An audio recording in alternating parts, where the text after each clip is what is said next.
Το σημερινό βίντεο γίνεται με αφορμή ένα τηλεφώνημα που δέχτηκα πρόσφατα από μια κοπέλα η οποία ενδιαφέρεται να συμμετάσχει στις κατατακτήριες εξετάσεις για να εισαχθεί στην Νομική Σχολή Αθηνών τον ερχόμενο Δεκέμβριο. Αφού λοιπόν μιλήσαμε για αρκετή ώρα στο τηλέφωνο, μου εξήγησε το υπόβαθρο των σπουδών της έδωσα τις πληροφορίες που ζητούσε σχετικά με την προετοιμασία που αναλαμβάνει το νομικό μας φροντιστήριο για τις εν λόγω εξετάσεις. Στο τέλος της συνομιλίας μας μου εξέφρασε έναν πολύ έντονο προβληματισμό της. Αν δηλαδή είναι εφικτό να εισαχθεί κανείς στη νομική σχολή με κατατακτήριες ή μήπως μπαίνει σε μια διαδικασία που είναι άσκοπη ή χάσιμο χρόνο.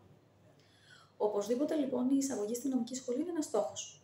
Και όπως κάθε στόχος προϋποθέτει θέληση και μια πολύ οργανωμένη προσπάθεια για την επίτευξή του. Αυτός λοιπόν είναι ο δικός μας ρόλος.